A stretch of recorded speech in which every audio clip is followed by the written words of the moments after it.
তাহলে আজকে আমরা ব্রহ্মার কথা শুনলাম। 4টে বদন নিয়ে তিনি 4 বেদের মন্ত্র পাঠ করছেন, চতুর্যুগের মানুষের কল্যাণ কামনা করছেন। সেই ব্রহ্মা যখন বৃন্দাবনে এসেছিলেন, ওনার আবার একবার বৃন্দাবনে আসার শখ হয়েছিল।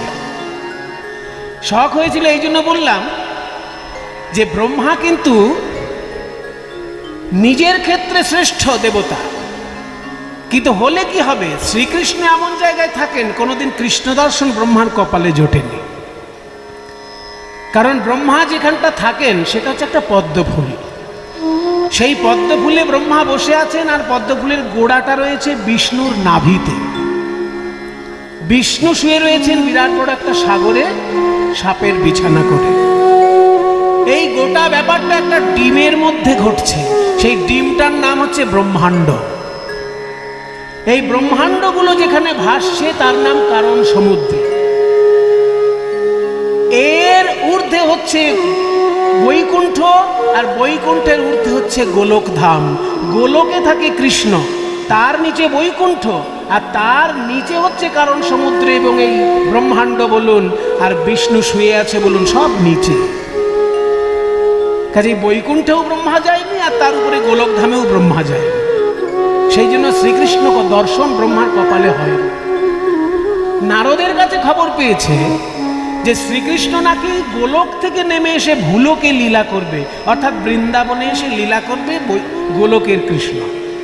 এই খবরটা সত্যি কিনা জানার জন্য ব্রহ্মা এসেছে বৃন্দাবনে। আর এসে দেখে কি, এক দল ছেলে খেলা করছে গরু বাছুর নিয়ে, তার মধ্যে কালো মতন যে ছেলেটা, তার নাম নাকি কৃষ্ণ। হতেই পারে না, এই ছেলে ভগবান হতেই পারে না।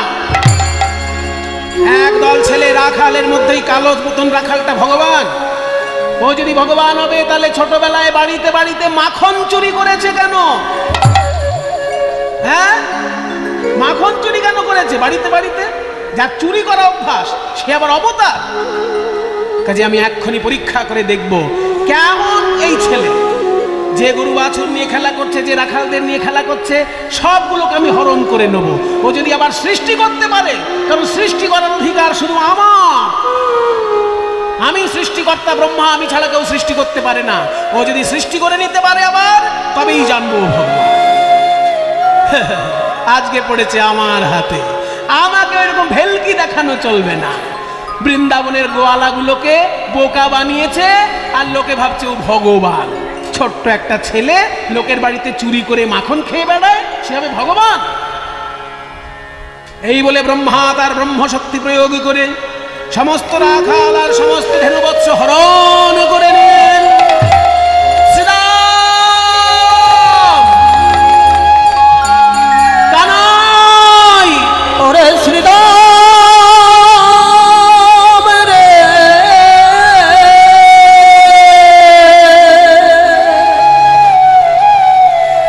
আমার শ্রীরাম তো ওইখানে দাঁড়িয়ে ছিল। কোথায় গেল, কোথায় গেল আমার শ্রীরাম?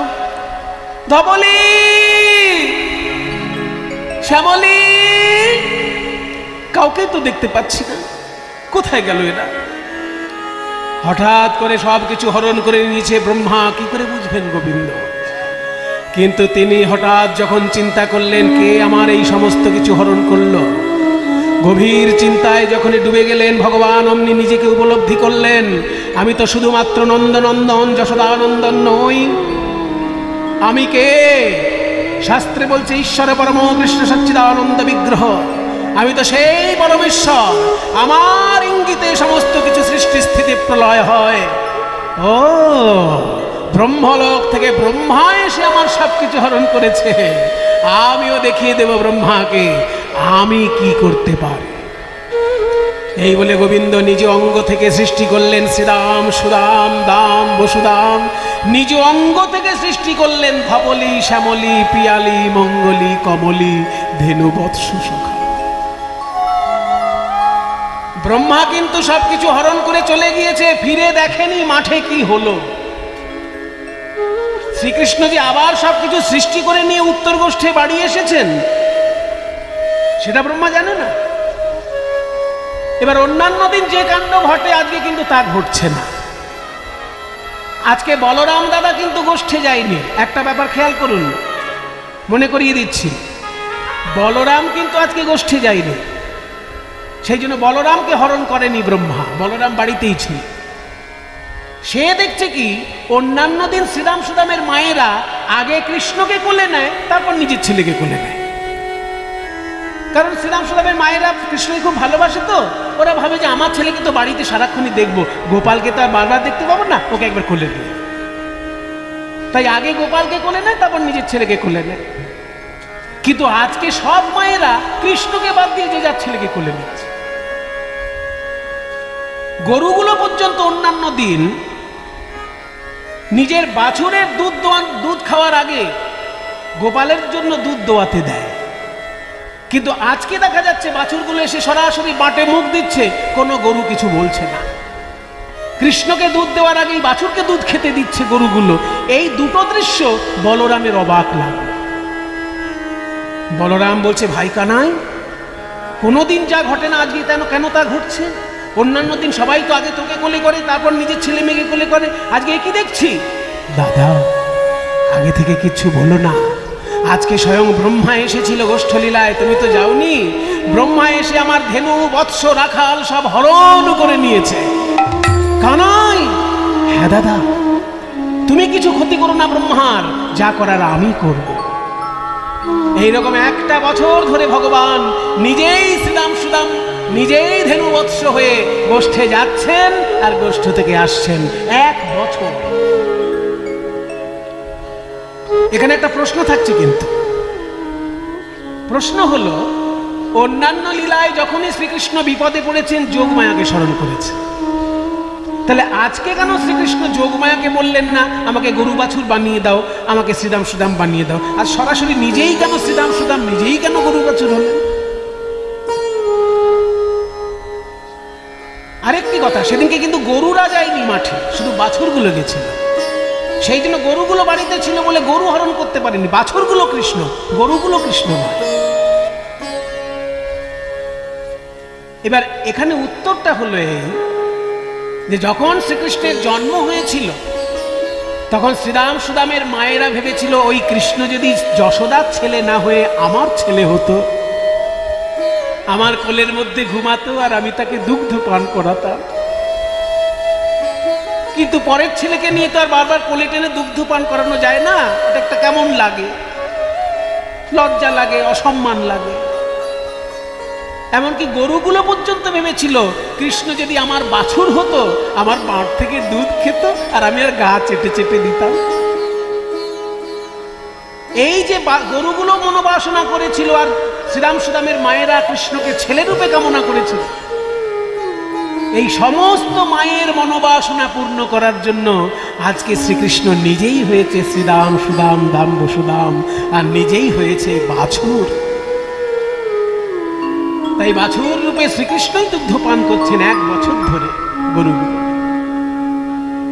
1 বছর পর যখন ব্রহ্মা এসেছে, এসে দেখে একই, দেখে যেমন ব্রজ তেমন আছে, যেমন ব্রজ তেমন আছে, ওই শ্রীরাম সুদাম দাম বসুদাম ধবলি শ্যামলি, শ্রীরাম সুদাম দাম বসুদাম ধবলি শ্যামলি, শ্রীরাম সুদাম দাম বসুদাম ধবলি শ্যামলি, দেখে যেমন ব্রজ তেমন আছে। আমি যে বৃন্দাবনে এসেছিলাম, ধেনু বৎস হরণ করেছিলাম, রাখাল হরণ করেছিলাম, তাদেরকে তো আমি এখনো সঙ্গে আনিনি। তবে এখানে নতুন রাখাল, নতুন বৎসকুল কেন দেখছি? কে সৃষ্টি করলো এদেরকে?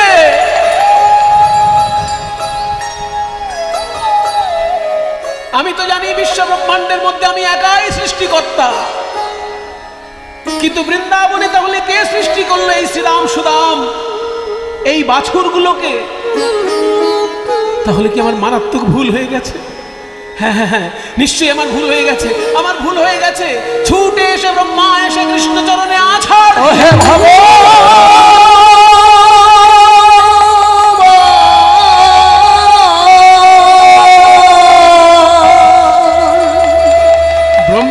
চারটি মাথা একসঙ্গে কৃষ্ণের দুটি পায়ে লুটিয়ে পড়ল।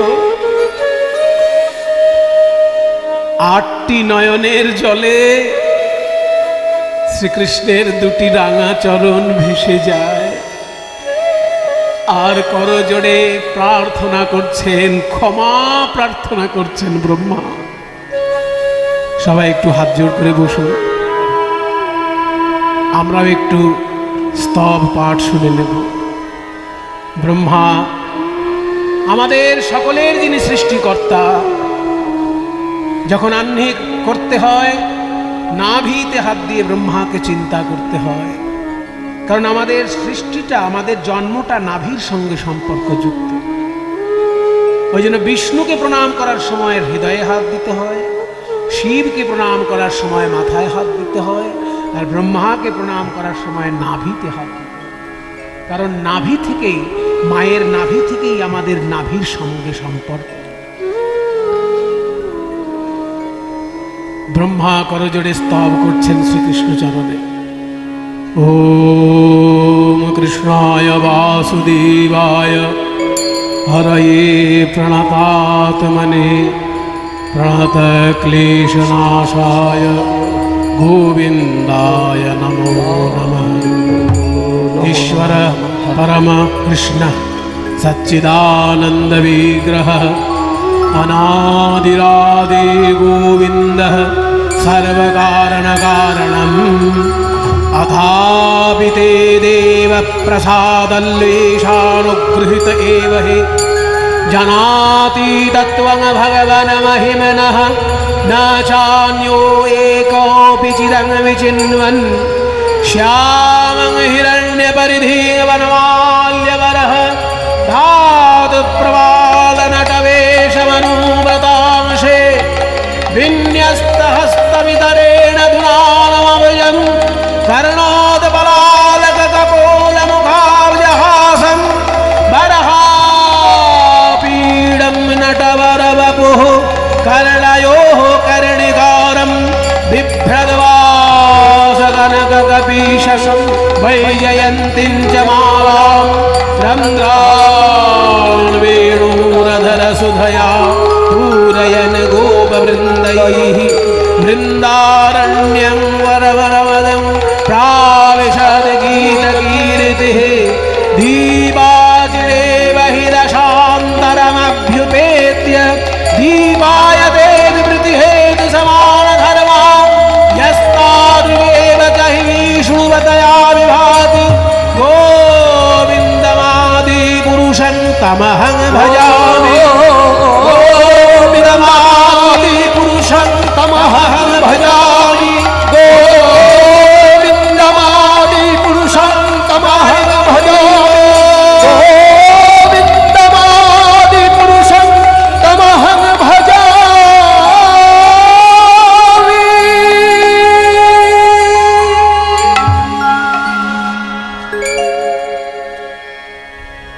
স্তব্ধ হও ব্রহ্মা।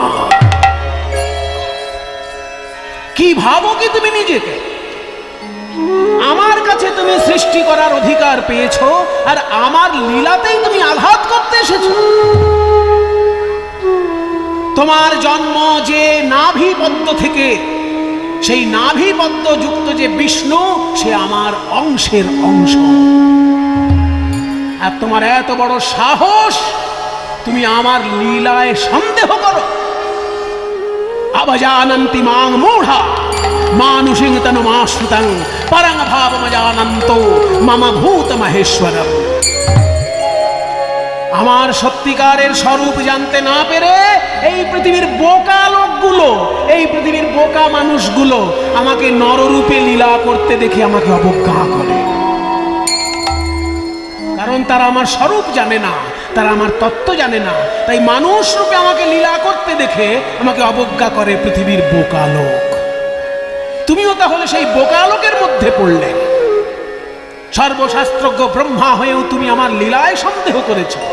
তাই যাও, আগামী কলিযুগে তুমি নরকুলে জন্মগ্রহণ করো। হে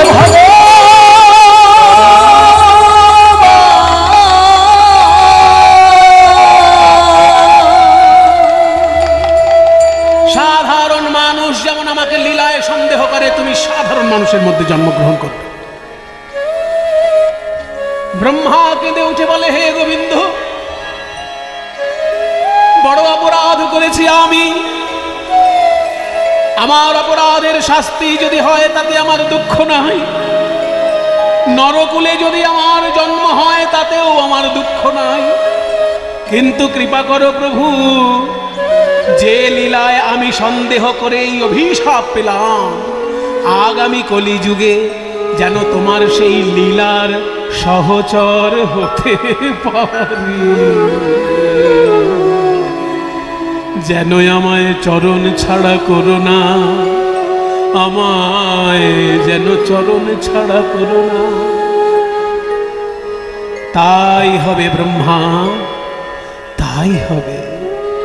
তোমার চোখের জলে আমার হৃদয় ভিজে গিয়েছে। আগামী কলিযুগে আমি হব প্রেমের ঠাকুর গৌরাঙ্গ মহাপ্রভু, আর আমার জন্মের ৩৫ বছর আগে তুমি জন্ম নেবে বাংলাদেশের যশোর জেলায় বুড়ন গ্রামে। যশোর জেলা তখন ছিল, জেলাগুলো যেহেতু এখন ছোট ছোট হয়ে গেছে ওই জন্য এখন এটা খুলনা জেলার মধ্যে পড়েছে। তখন খুলনাটা যশোরের অন্তর্গতই ছিল। যশোর তখন এত বড় একটা জেলা যে বনগাঁয়ে শুরু আর সুন্দরবনে শেষ। তাহলে কোথায় বনগাঁ আর কোথায় সুন্দরবন, যারা পশ্চিমবঙ্গের ম্যাপ সম্পর্কে ওয়াকিবহাল তারা বুঝেন যে কোথায় বনগাঁ আর কোথায় সুন্দরবন, প্রায় ২৫০ কিলোমিটার হবে। এই এতটা জায়গা হচ্ছে যশোর জেলা প্রাচীনকালে। এখনকার দিনে আমাদের দুর্ভাগ্য যে আমরা বাংলাকে দু টুকরো রূপে পেয়েছি। পশ্চিমবঙ্গের মানুষ ভালো করে পূর্ববঙ্গ চেনে না, আর পূর্ববঙ্গের মানুষ ভালো করে পশ্চিমবঙ্গও চেনে না। চরম দুর্ভাগ্য বাঙালি জাতির যে বাংলাকে তারা টুকরো করে পেয়েছে। তা না হলে দেখুন, যশোর জেলার অংশ হচ্ছে বনগাঁ, সেটা পশ্চিমবঙ্গের অঙ্গ হয়ে গেল। এই বনগাঁ কিন্তু পশ্চিমবঙ্গের নয়, যশোর জেলার অংশ। সেটা কেটে উত্তর ২৪ পরগনার সঙ্গে জুড়ে দেওয়া হলো। কত কি কাটাছেঁড়া হয়েছে আমাদেরকে নিয়ে, আমরা কি কোনোদিন ক্ষমা করব? কিন্তু করার কিছু নেই, ভবিতব্য আমরা খণ্ডন করতে পারছি না। আমরা যতটুকু করতে পারি যে আমাদের একটু উদারতা বাড়াতে পারি। পশ্চিমবঙ্গের মানুষ উদার চিত্তে বাংলাদেশকে গ্রহণ করবে, বাংলাদেশের মানুষ উদার চিত্তে পশ্চিমবঙ্গকে গ্রহণ করবে, সেদিন সারা পৃথিবীর কাছে বাঙালির একটা নিজস্ব পরিচয় হবে। তাই দেখুন, যে মহাপুরুষের জীবন কথা আমরা বলতে শুরু করেছি, তার জন্মস্থান যশোর, বর্তমানে খুলনা। তাহলে যশোর জেলায় বুড়ন গ্রামে জন্ম নিল হাবিবুল্লাহ কাজী সাহেবের ছেলে রূপে, হারেস রূপে সেই ব্রহ্মা জন্ম নিল যশোর জেলায় বুড়ন গ্রামে।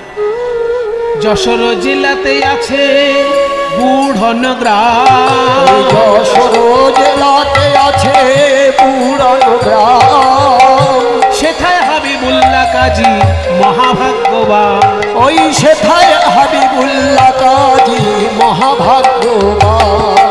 ব্রহ্মায়াসী জন্মিলেন তাহার ঘরে, ব্রহ্মায়াসী জন্মিলেন তাহার ঘরে, হেরি পাড়া পড়শি সবে জয়ধ্বনি করে, ওই হেরি পাড়া পড়শি সবে জয়ধ্বনি করে।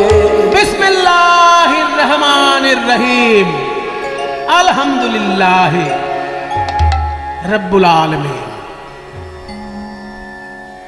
ভগবানের বিসমিল্লাহি রহমানির রহিম। যে কোনো কাজ শুরু করতে গেলে মুসলমান ভাইগণ এইটা বলেন, বিসমি মানে শুরু করছি, আল্লাহি আল্লাহর নামে।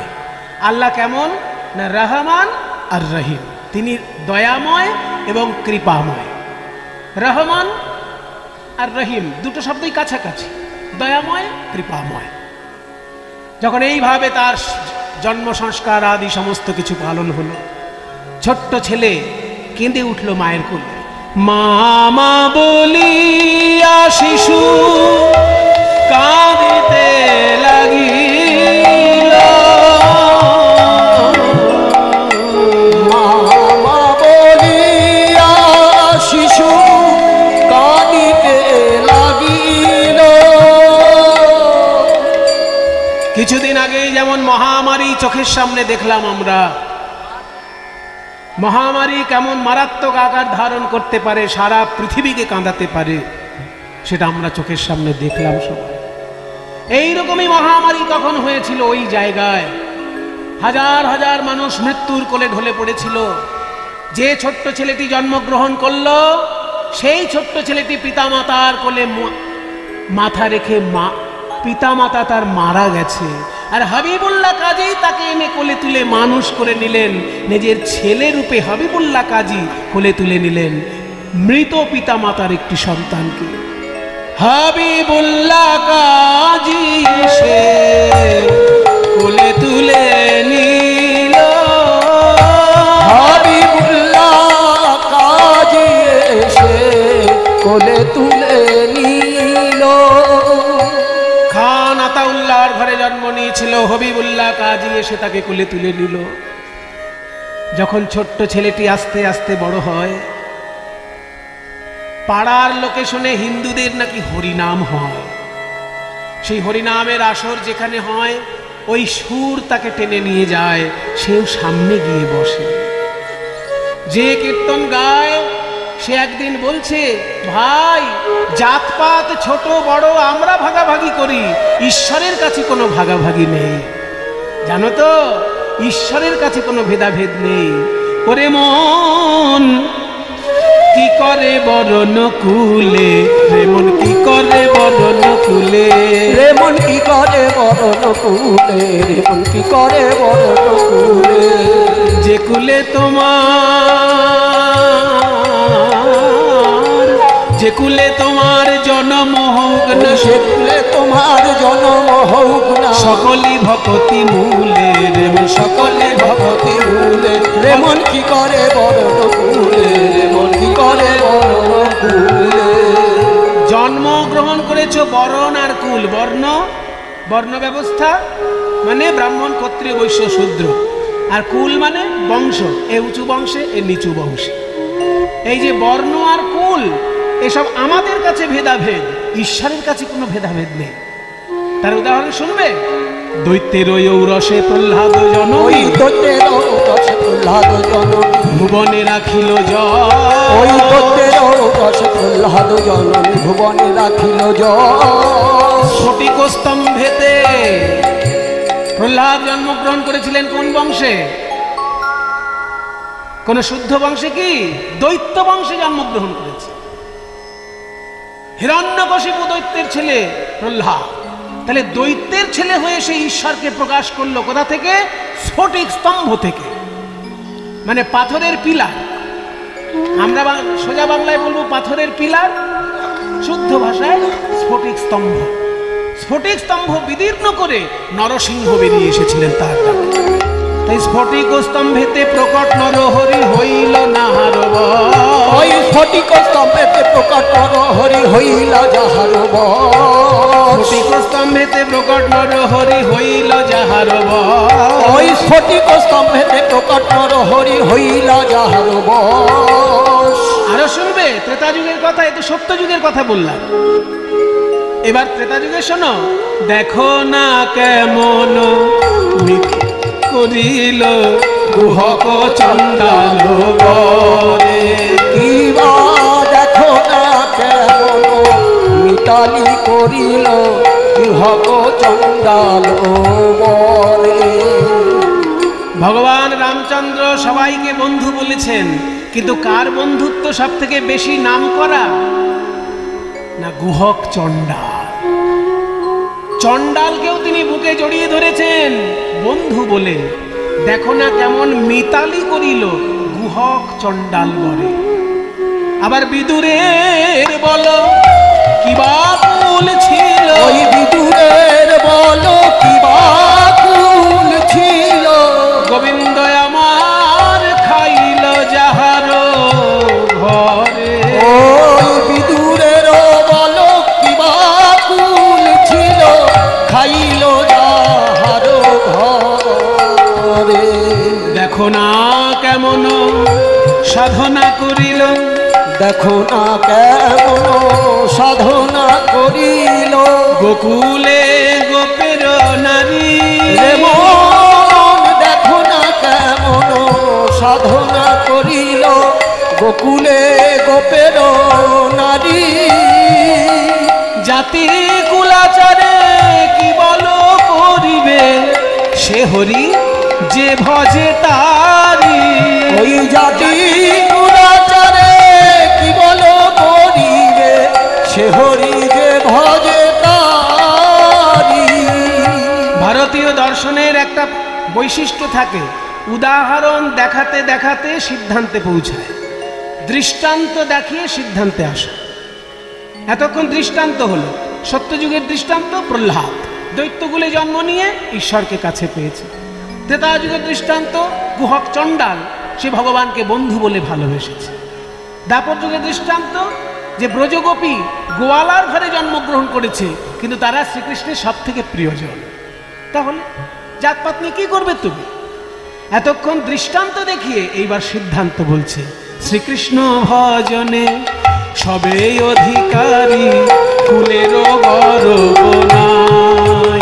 ওই শ্রীকৃষ্ণ ভজনে সবে অধিকারী, কুলেরও গর্ব নাই। আহা যে করে ওই কহে প্রেমানন্দ, ওরে মন আমার।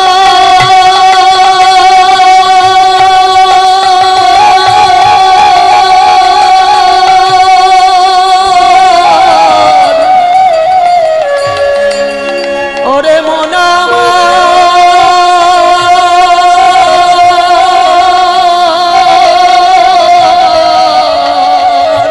কহে প্রেমানন্দ যে করে গর্ব, নিতান্ত মূরখ সে। ওই কহে প্রেমানন্দ যে করে গর্ব, নিতান্ত মূরখ সে।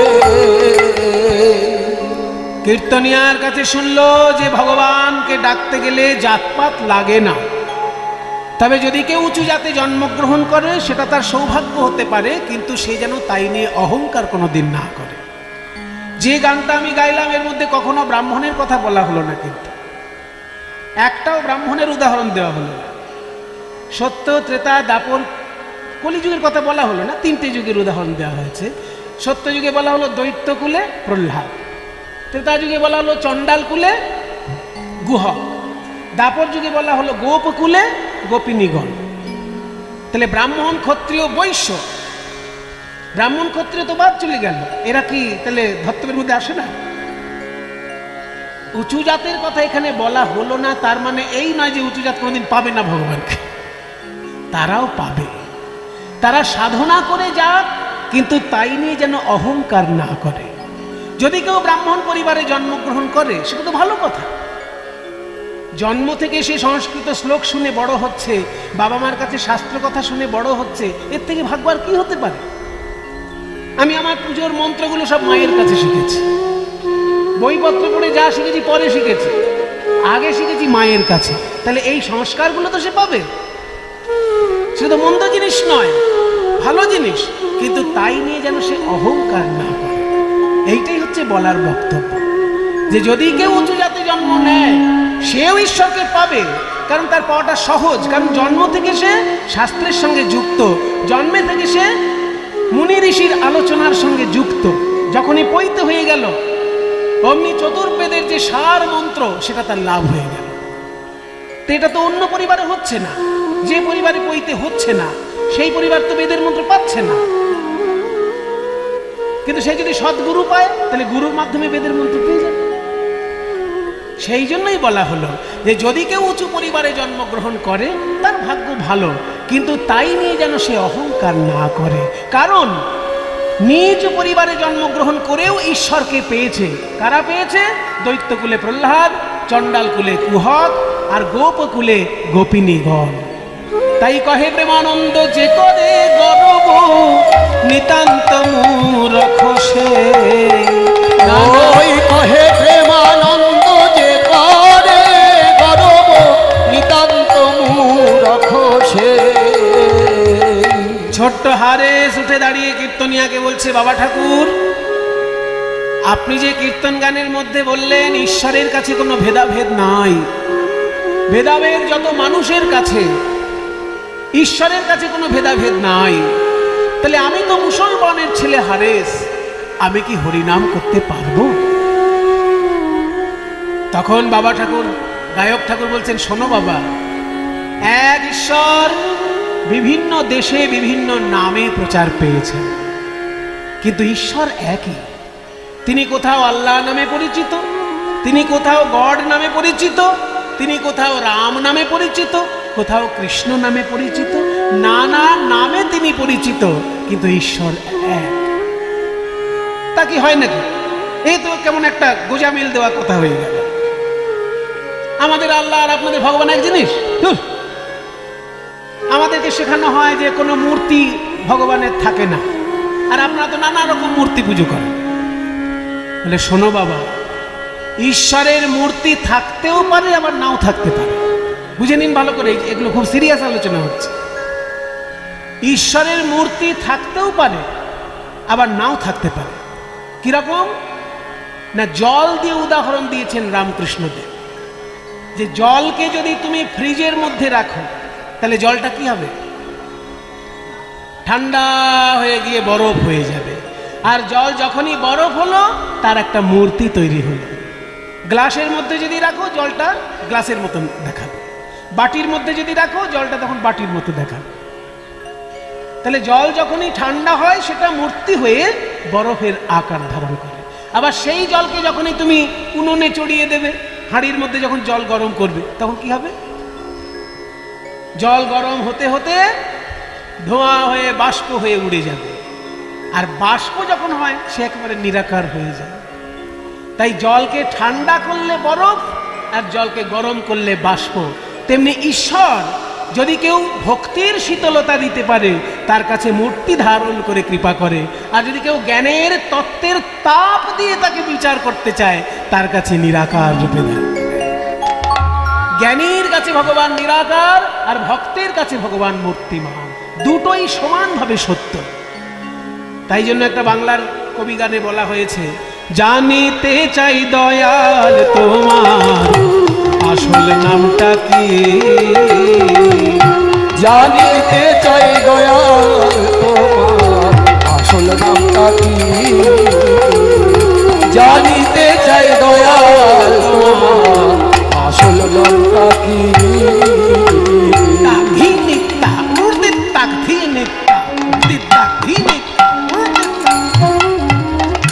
জানিতে চাই দয়াল তোমার আসল নামটা কি। আরে শত নামে কত জনে,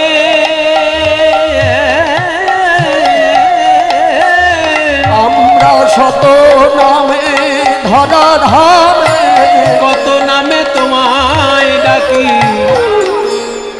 জানিতে চাই দয়াল তোমার আসল নামটা কি, জানিতে চাই দয়াল তোমার আসল নামটা কি।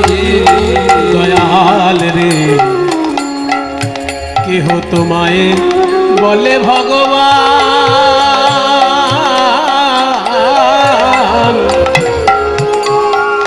আবার গড বলে কেউ করেছে আহ্বান। কেউ বা খোদা, কেউ জিহুদা, কেউ কয়ে পথিয়ান। গাইলাম জীবন ভরে মুখস্থ দয়াল হে,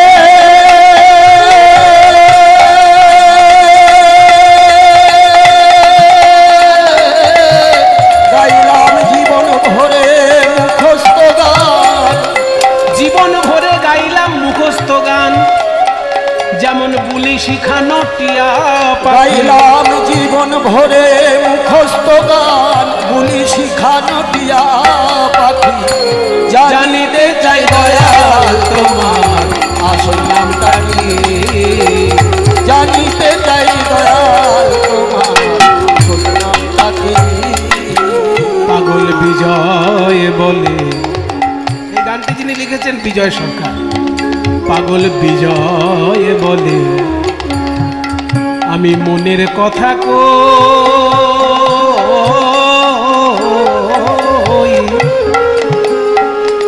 ওগো আমি খাঁটি ভাবের পাগল নই, গন্ডগোল বেঁধেছে মনের মাঝে, কাজেই পাগল হই। আমার বুকে যা নাই মুখে তা কই, আমার বুকে জানাই মুখে তাকো, আমার বুকে যা নাই মুখে তা কই, আমার বুকে জানাই মুখে তাকো, আমার কাটা কান চুলে ঢাকি, জানিতে চাই দয়াল তোমার আসল নামটা কি, জানিতে চাই দয়াল তোমার আসল নামটা কি। তাহলে কেউ যে আল্লাহ বলছি আমরা আর আপনারা ঈশ্বর বলছেন একই জিনিস? বলে শোন, একই জিনিস। যেমন জলকে যদি কেউ ওয়াটার বলে, তাহলে তার কাছে কি সেটা থামস আপ হয়ে যাবে? জলকে যদি কেউ ওয়াটার বলে, আমার কাছে জলের স্বাদ আর ওর কাছে থামস আপের স্বাদ, এটা হচ্ছে কি? তাহলে জলের যে স্বাদ আমার কাছে, সেটাকে ওয়াটার যে বলছে তার কাছেও তো একই স্বাদ। তেমনি পানি যে বলছে তার কাছেও একই স্বাদ। ঠিক তেমনি ঈশ্বরকে যদি কেউ আল্লাহ বলে, ঈশ্বরকে যদি কেউ রাম বলে, ঈশ্বরকে যদি কেউ গড বলে, বুদ্ধ বলে, কৃষ্ণ বলে, একই কৃপা সে লাভ করবে, কৃপাটা একই রকমের লাভ করবে। ছোট্ট ছেলে তো ঠিক কথা বুঝে গেল, উদারপন্থী বিচার বুদ্ধির কথা বুঝে গেল।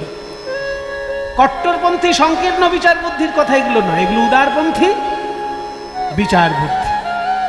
যখনই এই কথা তার মাথায় ঢুকলো, সে বাড়িতে এসে চিন্তা করলো, আমি জন্মেছি খান আতাউল্লাহর ঘরে, বড় হয়েছি হাবিবুল্লাহ কাজীর ঘরে, কিন্তু আমি যদি বাড়িতে বসে হরিনাম শুরু করে দিই, আত্মীয় স্বজন পাড়া প্রতিবেশী হাবিবুল্লাহ সাহেবকে অসম্মান করবে যে আমি এমন একটা ছেলেকে কুড়িয়ে এনে সে মানুষ করছো, সে অমানুষ তৈরি হয়েছে।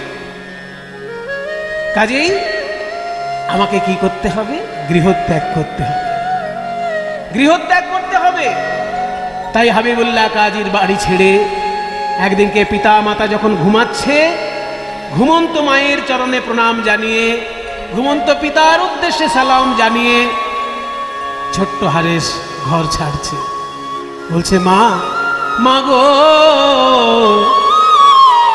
কে বা কার পর, কে কার আপন,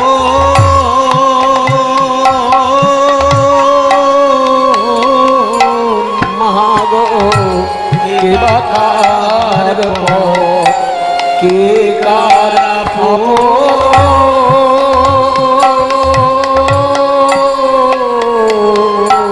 এতদিন আমাকে ছেলে বলে কোলে তুলে নিয়েছিলে মা, কোনোদিন আমাকে বুঝতে দিলে না যে আমার জন্ম অন্যের গর্ভে হয়েছে। এত স্নেহ তুমি আমায় দিয়েছো, আমি জানতেই পারিনি যে আমার আগে কেউ অন্য মা ছিল।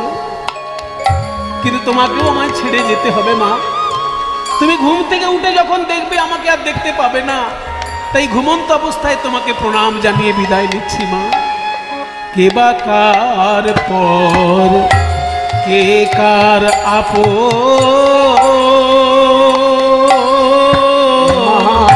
কে বা কার পর, কে কার আপন।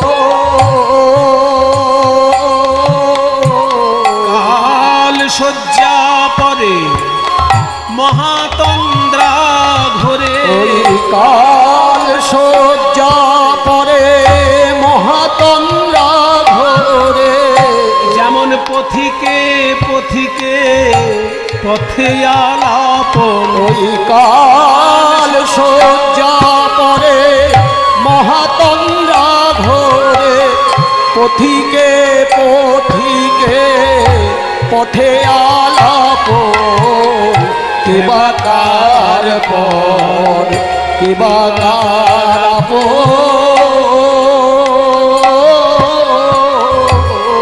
তুমি আমাকে ছেলে বলে কোলে তুলে নিয়েছিলে মা, আর আমিও মা বলে তোমাকে আমার সমস্ত শ্রদ্ধা নিবেদন করেছি, এতে কোনো রকমের কৃপণতা নেই মা। কিন্তু পরে তুমি ঘুম থেকে উঠে আর আমাকে দেখতে পাবে না মা। তোমার ছেলেকে তুমি বুকে পেয়েছিলে, এটা কেমন জানো? যেমন নদীর জলে ঘাস ভেসে আসে, কোথাকার জল আর কোথাকার ঘাস কিন্তু দুজন এক জায়গায় এসে মিলিত যখন হয়, একে অপরের সঙ্গে খেলা করে মা।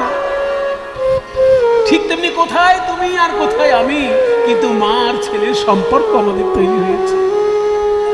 স্রোতে তৃণে যেমন ভাসিয়ে ভাসিয়ে তোমায় আমায় মাগো মিলেছি আসিয়ে। মাগো স্রোতে তৃণে যেমন ভাসিয়ে ভাসিয়ে তোমায় আমায় মাগো মিলেছি আসিয়ে। এবার হলেম পুত্র তব, আবার কার পুত্র হব? এবার হলে পুত্র তব, আর কার পুত্র হব? এবার হলেম পুত্র তব, আর কার পুত্র হব? এবার হলে পুত্র তব, আর কার পুত্র হব? গো কোথা চলে যাব, নাই আছে নিরূপণ। আর হলেন পুত্র তব, আর কার পুত্র হব? কোথা চলে যাব, নাই আছে নিরূপণ। কে বা কার পর, কে বা কার আপন? ওই কাল শয্যা করে মহাতঙ্গা ঘোরে, পথিকে পথিকে পথে আপন। কে বা কার পর, কে কার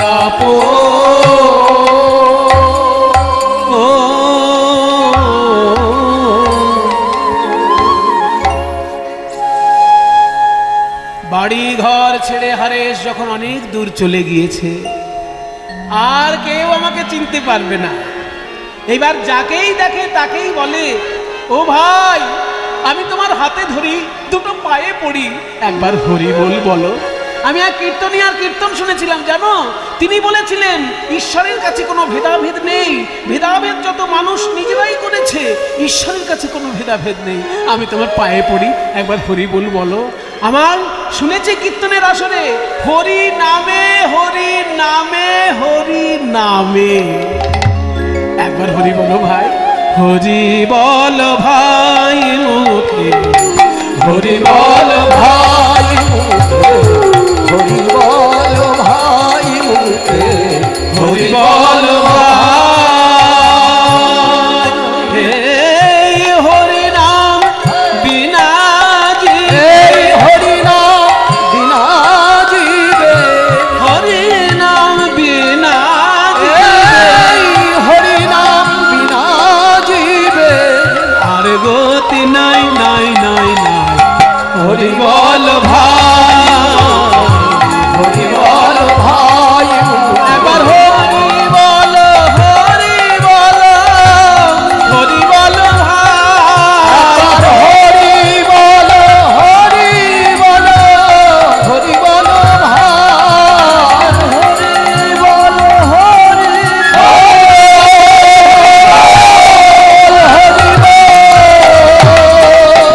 হরি বল, হরি বল, হরি বল, হরি বল, হরি বল, হরি বল ভাই, হরি বল ভাই মুখে, হরি বল ভাই। তাহলে পিরামিডের মমি, যেসব মমিগুলো পিরামিডের মধ্যে শুয়ে আছে, তারা যে ধর্ম পালন করত, সেই ধর্ম পালন করার একটা মানুষও পৃথিবীতে নেই। কারণ সেই লোকগুলোও মারা গেছে, তাদের ধর্ম পৃথিবী থেকে মুছে গেছে। সেই জায়গায় এখন সবাই মুসলমান। ওই পিরামিডের আশেপাশে যারা থাকে বর্তমানে, ওইখানকার স্থানীয় মানুষ সব ইসলাম ধর্মে দীক্ষিত। পিরামিডের যুগের লোকেরা যে ধর্ম পালন করত, তার বিন্দুমাত্র সেখানে বেঁচে নেই। আর সেই যুগেরই ধর্ম আমাদের ধর্ম, কিন্তু এখনো আমাদের বিবাহ ওই যুগের মন্ত্রেই বিবাহ হচ্ছে। যদিরাং হৃদয়ং মামা তদস্তুর হৃদয়ং তব, এই মন্ত্র 5000 বছর আগে আমার পূর্বপুরুষ বলেছিল। আজও আমি বলছি, এ আমার কত বড় অহংকারের বিষয়। যে যুগে পিরামিড তৈরি হয়েছে সেই যুগের ধর্ম আমি পালন করছি, কিন্তু পিরামিডের দেশে ধর্মটা মুছে গেছে, শেষ হয়ে গেছে। আমার দেশের ধর্ম এখনো স্বমহিমায় সুপ্রতিষ্ঠিত। এর থেকে বড় জিনিস আর কি চাই আমাদের ভারতবাসী? আর আমাদের ধর্ম তো গাঁজাখুরি ধর্ম নয়, পদে পদে তত্ত্ব শিক্ষা দিচ্ছে। আপনি তো যদি বেদের একটি মন্ত্র ঠিক করে পড়েন, দেখবেন সেখানে এমন শিক্ষা পাবেন, আপনি যদি অমানুষ হন, মানুষ হয়ে যাবেন। বেদ বলছে সর্বে ভবন্তু সুখিনঃ সর্বে সন্তু নিরাময়ঃ সর্বে ভদ্রাণি পশ্যন্তু মা কশ্চিৎ দুঃখ ভাগ ভবেৎ। আপনি ইসলাম ধর্মের কাছে যান, দেখুন সেখানে বলবে যে ইসলাম ধর্মের লোকেরা যেন সুখে থাকে, আর কে কেমন থাকবে আমার দেখার দরকার নেই।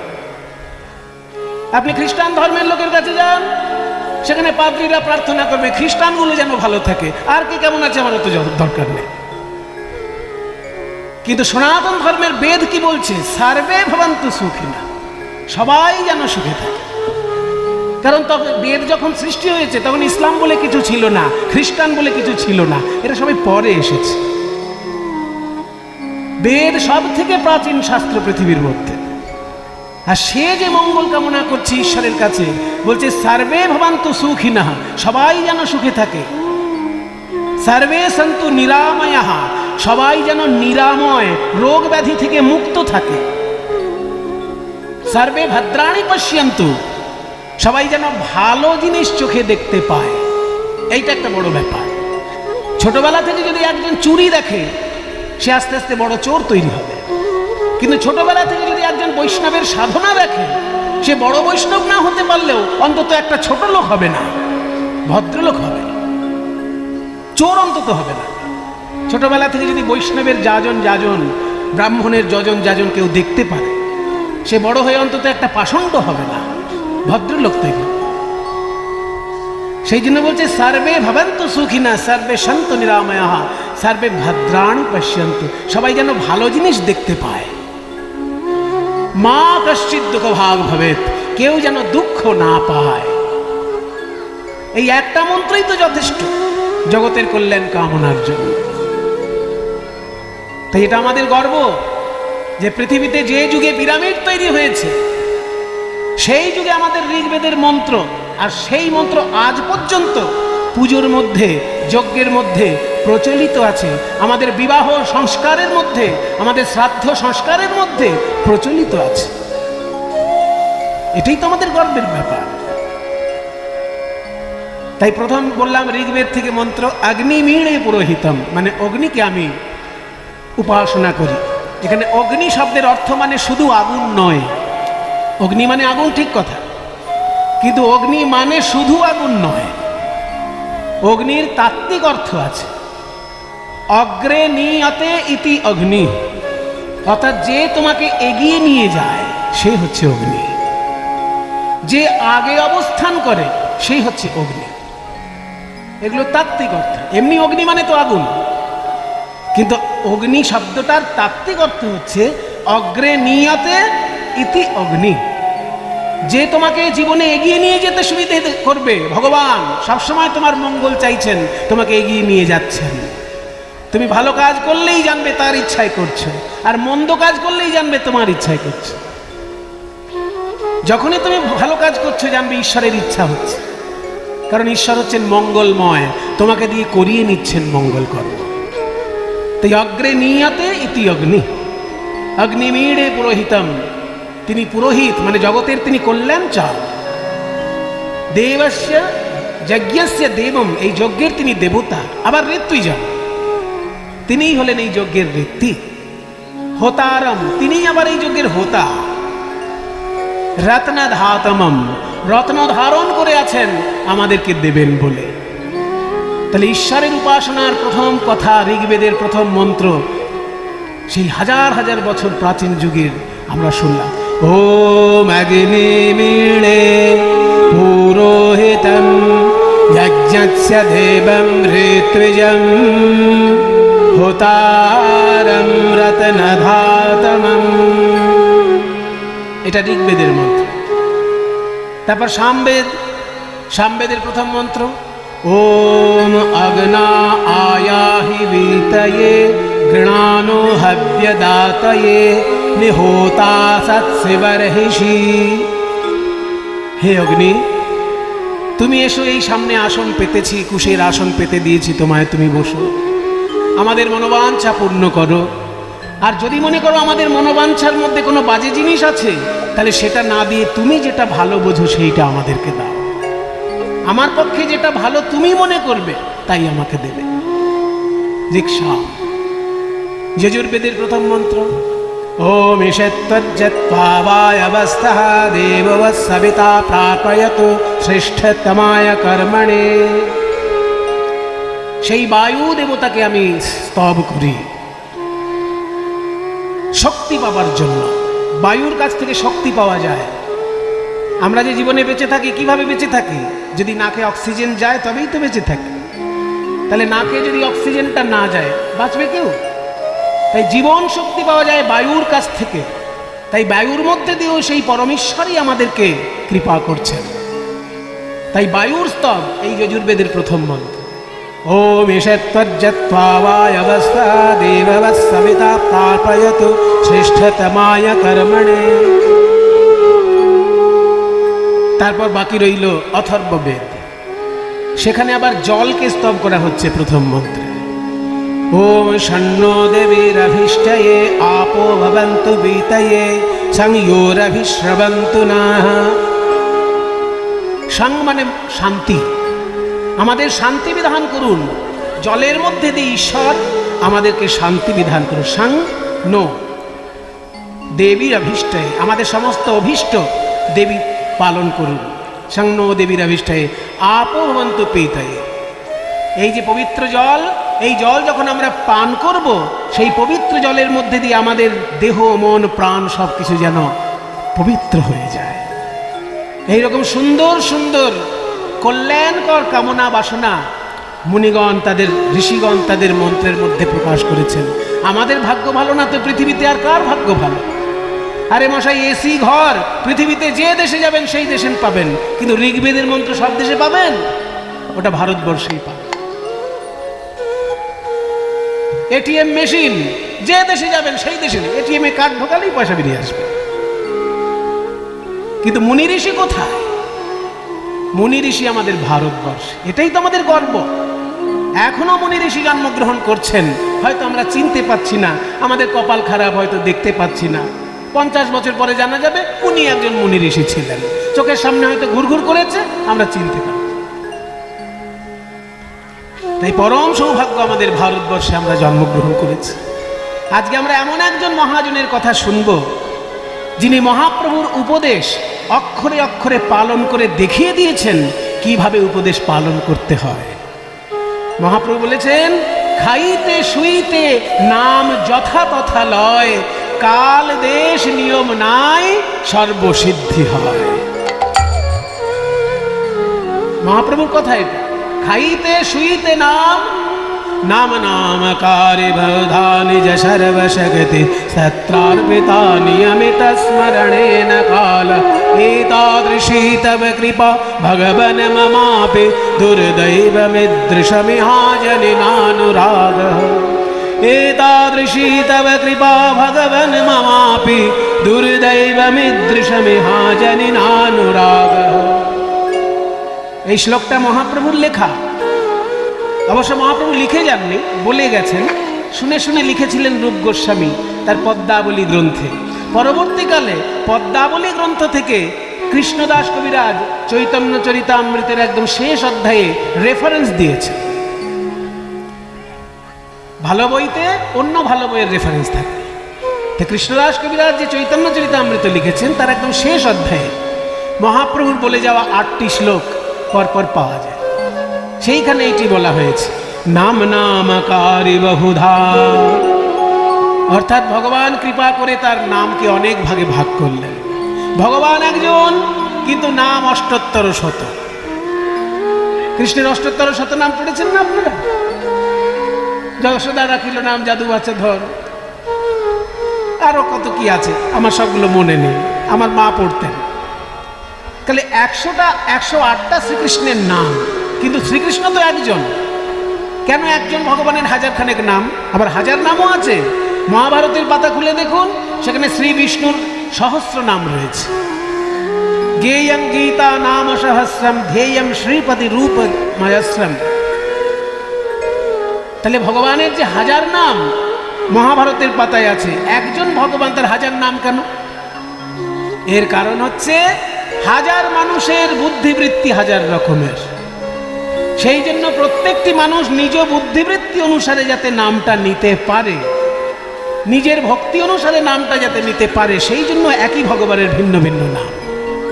উদাহরণ দিচ্ছি, মনে করুন যে শ্রীকৃষ্ণকে সন্তানের মতো ভালোবাসে, এমন ভক্ত তো আছে যে কৃষ্ণকে নিজের ছেলের মতো করে ভালোবাসে। পাবেন, খুঁজে দেখবেন, এরকম ভক্ত পেয়ে যাবেন। তাহলে যে শ্রীকৃষ্ণকে সন্তানের মতন ভালোবাসে, সে কোন নামটা বেশি বলবে? যশোদা দুলা, নন্দনন্দন, যশোদানন্দন, এই নামগুলো সে বেশি বেশি করে বলবে। যে কৃষ্ণকে ছেলের মতো করে ভালোবাসে, সে কি বলবে কৃষ্ণকে? রাধা রমন। রাধার সঙ্গে রমন শব্দটা যদি থাকে, ওই মধুর রসের শব্দটা তো বাৎসল্য রসের জন্য তৈরি হয়নি, কারণ রাধা শব্দের সঙ্গে রমন শব্দটা রয়েছে, সেটা মধুর রসের অনুরাগী ভক্ত যারা, তারা বলবে। কিন্তু যে বাৎসল্য রসের অনুরাগী, সে তো নন্দনন্দন বলুক, যশোদানন্দন বলুক। এই জন্য এক ভগবানের এত নাম, যে বিভিন্ন বিভিন্ন রস অনুসারে ভক্ত তৈরি হয়, বিভিন্ন বিভিন্ন রস অনুসারে যাতে তারা নাম নিতে পারে, তাই এক ভগবানের এত নাম। নাম নামকারী বহুধা, প্রথম কথা। দ্বিতীয় কথা কি? নিজ সর্বশক্তি তার পিতা, ভগবান তার নিজের সমস্ত ক্ষমতা নামের মধ্যে দিয়ে দিয়েছে। তৃতীয় কথা কি? নিয়মিত স্মরণেন কাল, এই নাম নিয়মিত গ্রহণে কোনো সময় সীমা বেঁধে দিল না। এতাদৃশী তব কৃপা, এমন তোমার কৃপা ভগবান যে নিজের নামকে তুমি হাজার ভাগে ভাগ করলে, নিজের সমস্ত শক্তি নামে দিয়ে দিলে, আর নাম বলার জন্য কোনো সময় বেঁধে দিলে না। অথচ আমার দুর্ভাগ্য দেখো, দুর্দৈবমিদৃশমিহাজনিনানুরাগ, এমন আমার দুর্ভাগ্য যে এই হরিনামে আমার কোনো রুচি এলো না, হরিনামে আমার কোনো অনুরাগ জন্মগ্রহণ করলো না। আজকে শুভ একাদশী, আজকে আমাদের পরম সৌভাগ্য, সেই হরিনামের সঙ্গে আমরা যুক্ত হতে পেরেছি। তাই আজকে দেখুন, এমন একজনের জীবন কথা শুনব, যিনি প্রত্যেকটি মুহূর্ত দিয়ে বুঝিয়ে দিয়েছেন, ওই যে খাইতে শুইতে নাম যথা তথা লয়, কাল দেশ নিয়ম নাই সর্বসিদ্ধি হয়। সেই নাম যিনি জীবন দিয়ে দেখিয়ে দিয়েছেন, তার কথা আজকে আমরা শুনব। দেখি পদকর্তা কি বলছেন। পদকর্তা বলছেন, কলি ঘোর তিমিরে গড়া সল জগজন, কলির ঘোর অন্ধকার যখন জগৎবাসীকে গ্রাস করল, ধর্ম কর্ম রহু দূর, ধর্ম আর কর্ম বিদায় নিল। অন্ধকার এমন একটা জিনিস যে সেখানে ধর্ম থাকতে পারে না আর কর্ম থাকতে পারে না, অধর্ম এসে উদয় হয় আর কুকর্ম এসে উদয় হয়। এই যে এতগুলো আলো জ্বলছে এখানে, কীর্তনে আপনারা রস আস্বাদন করছেন, কিন্তু সব আলোগুলো যদি নিভে যায়, তখন একটা অস্বস্তি বোধ হবে না? আর আলোগুলো যদি নিভে যায়, কারোর উপকার হোক না হোক, একটা মানুষের উপকার হবে যদি কেউ এখানে পকেট মার থাকে। সে দেখবে এই সুযোগ পেয়েছি বাবা, একবার শুধু লাইটটা নিভে গেছে আমার জীবনে, দেখি পাশের লোকটার হয়তো 500 টাকার নোট কখানে এনেছে দেখে নি। তাহলে কি বললাম, যখনই অন্ধকার এসে যায় তখন ধর্ম সেখান থেকে বিদায় নেয়, কর্ম সেখান থেকে বিদায় নেয়, অধর্ম এসে উপস্থিত হয় আর কুকর্ম এসে উপস্থিত হয়। এইখানেই ঘটে যেতে পারে। আলো চলছে, সবাই সুন্দরভাবে গান শুনছে, যেই অন্ধকার অমনি পকেট মেরের কাজ শুরু। তাই পদকর্তা বলছেন, কলি ঘোর তিমিরে গড়া আসল জগজন, ধর্ম কর্ম রহু দূর, অসাধনে চিন্তামণি বিধি মিলাওলো আনি, গোড়া বড় দয়ারু ঠাকুর। আমি কোনো সাধন ভজন করিনি চৈতন্যদেবকে কাছে পাবার মতো, কিন্তু বিধাতা এতখানি করুণাময় যে চৈতন্যদেবকে এনে দিল আমাদের মতন হতভাগা বাঙালির মধ্যে। এই বিধাতার পরম কৃপা যে চৈতন্যদেবকে আমাদের মধ্যে এনে দিয়েছে। তাই বলি গোরা গুণ কহনে না যায় না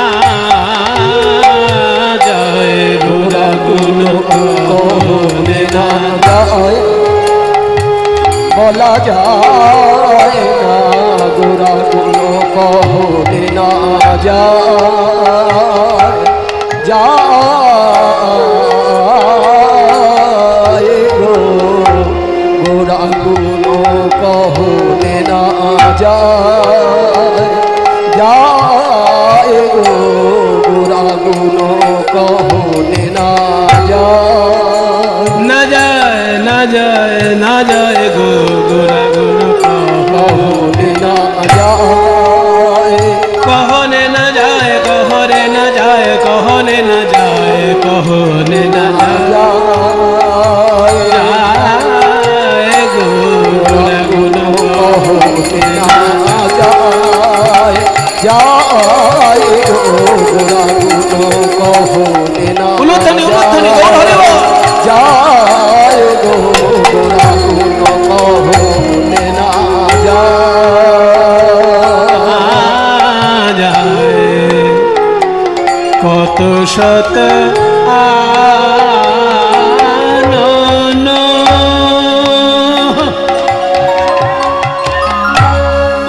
কত কত শত আনন কত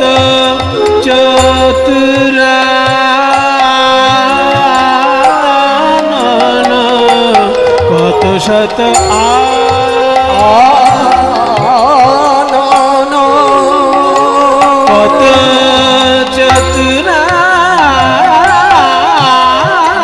চতুরানন কত শত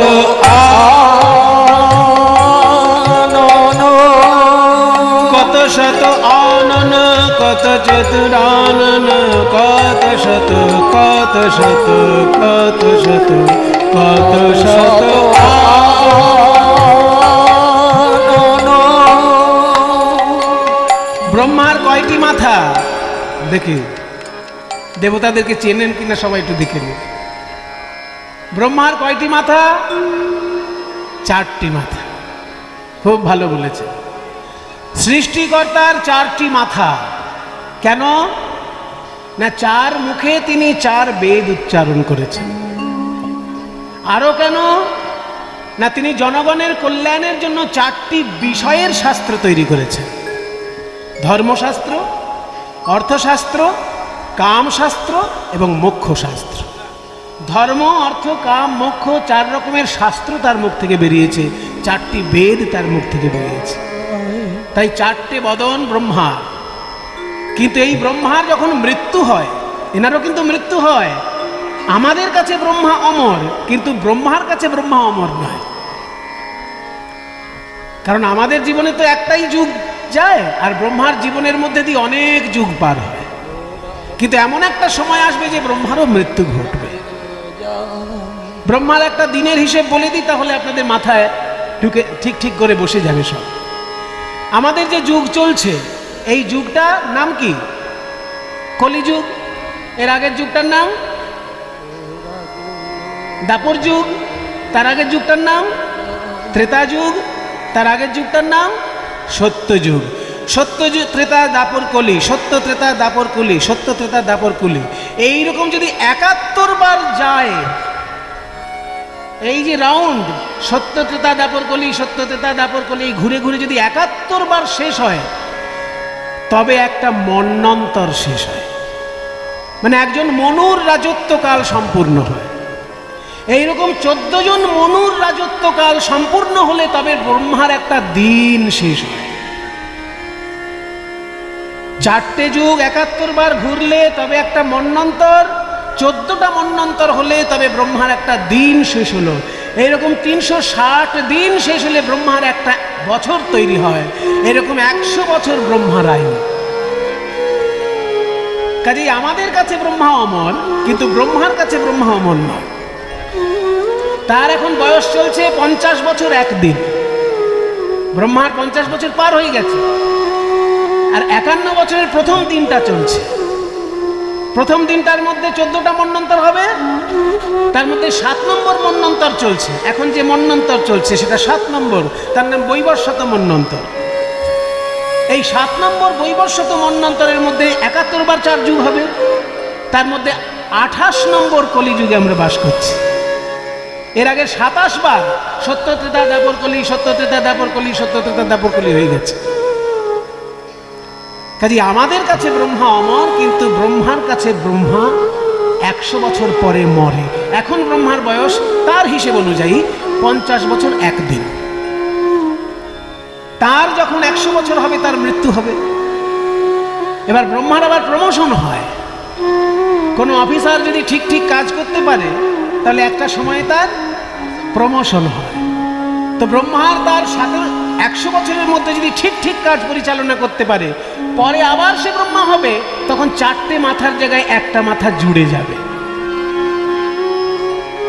এইরকম চতুর্বদন ব্রহ্মা আছে, এইরকম শতবদনের ব্রহ্মা আছে, এইরকম সহস্র বদনেরও ব্রহ্মা আছে। তাই পদকর্তা বলছে যে চতুর্মুখ ব্রহ্মা বা শতমুখের ব্রহ্মা কেউই গৌরাঙ্গের কথা বলে শেষ করতে পারছে না। কত শত আনন আনন, কত চতুরানন,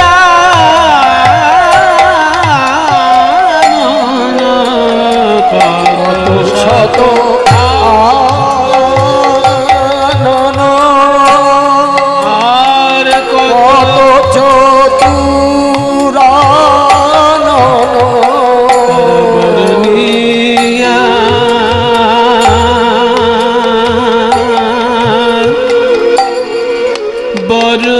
বরনিয়া বরনিয়া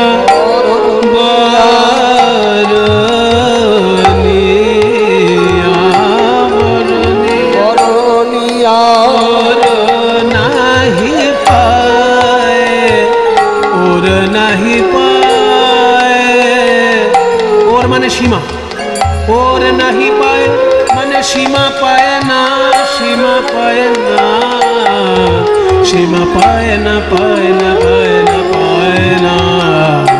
বরনিয়া ওর নাহি পায়, নাহি পায় গো।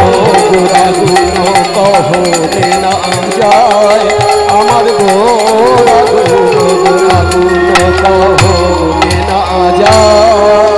গমা বদনি সমাগ সনিদ,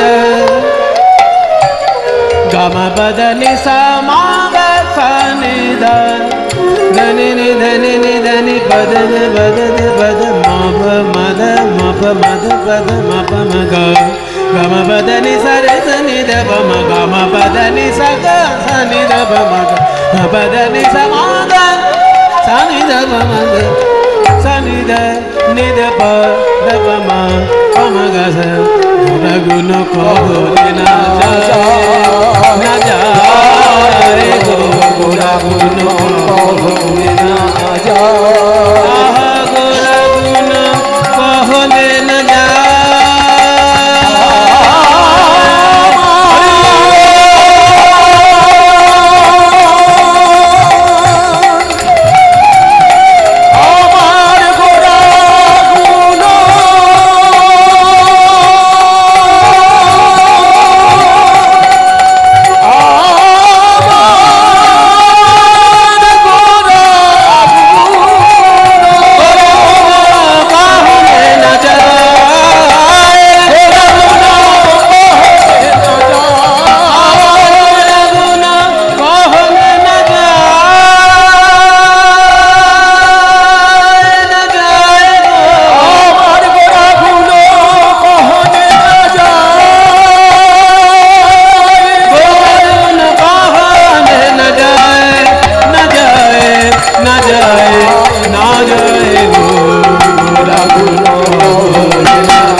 খেলা করছেন কৃষ্ণ, দেখতে কেমন লাগছে পদকর্তা বর্ণনা করছেন। खेलत राम सुंदर श्याम मोहन मूर्ति मधुर ठाम काचनी पाचनी बेत्र वेणु मुरली खुरली गानरी बड़ लोभा ताले आरे की बा खेला तोरा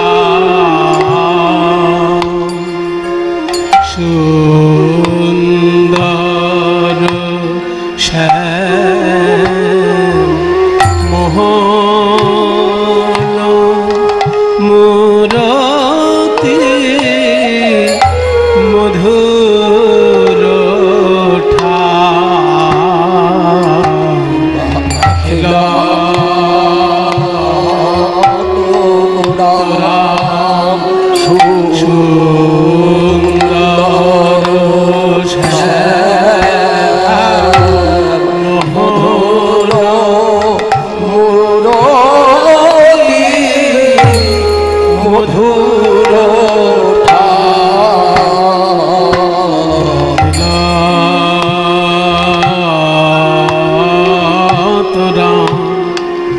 आज की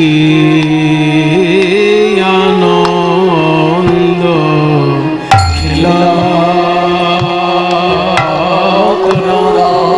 आज की आनंद श्री যমুনার তীরে কি আনন্দ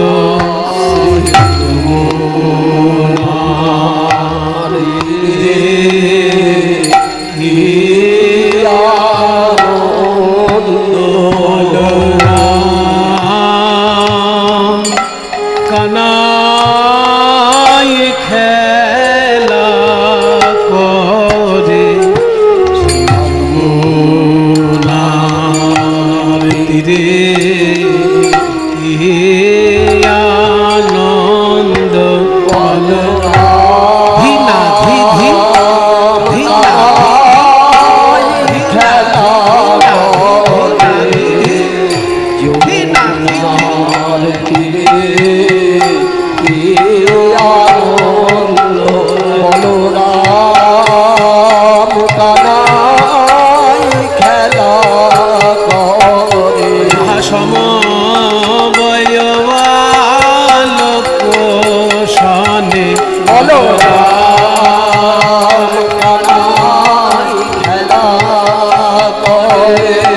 সমবয় বালক সংগ্রাম কানায় খেলা করে ওই সমবয় বালক সংগ্রাম কানায় খেলা করে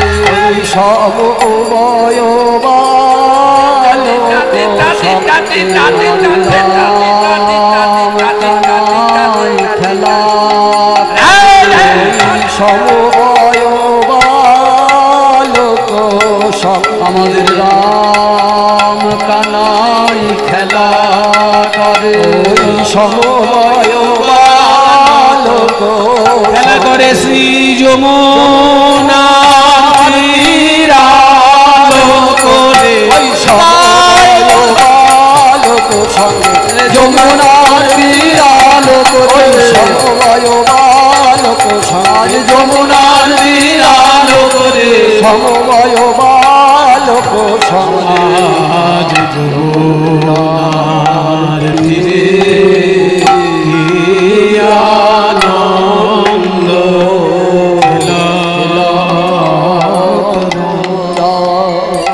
खेलत राम सुंदर श्याम मोहन मूर्ति मधुर ठाम काचनी पाचनी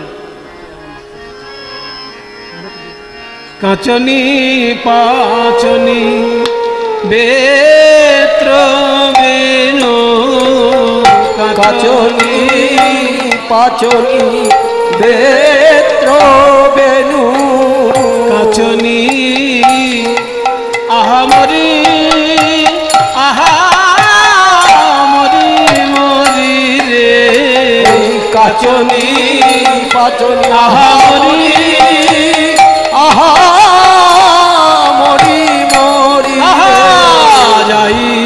শোভার বলি হারি আহা মরি আহা মরি রে যাই রে শোভার বলি আহা মরি মরি রে যাই রে শোভার বলি আহা মরি আহা মরি মরি রে কাচনি কাচনি বেত্র বেনু আহা মুরলি মুরলি গান রে মুরলি খুরলি গান মরি আহা মুরলি খুরলি মুরলি মুরলি খুরলি গান কিবা মুরলি খুরলি গান খুরলি মানে কি?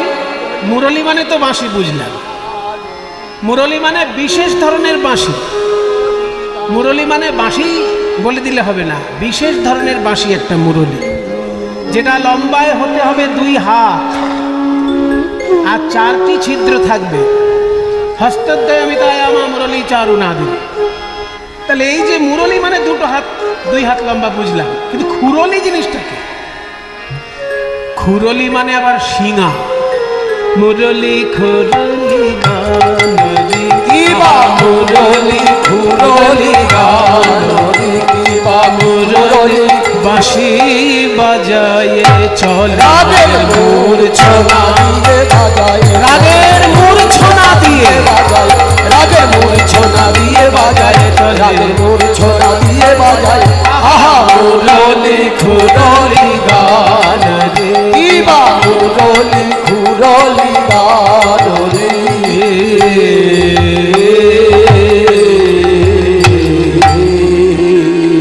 শ্রীকৃষ্ণের সঙ্গে যারা খেলা করছেন সেই বন্ধুদের নাম কি? শ্রীদাম, সুদাম, দাম, বসুদাম।